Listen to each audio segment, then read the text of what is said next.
Morning! Yan, bagong palit na ang kuya ninyo namin ng damit. Yan, ito po yung aking napanalunan naman sa raffle.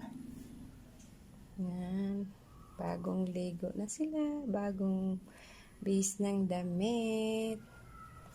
Yan, nakapagpalit na po tayo ng set cover, ng throw pillow, at ng cortina. Sarap sa pakiramdam pag malinis na ang paligid.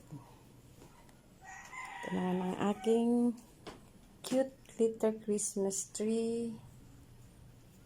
Tamad na kasi ako mag-assemble ng malaking Christmas tree. Tinapon ko na. Pinamigay ko ng 5 feet kong Christmas tree. Natatamot na ako ayos.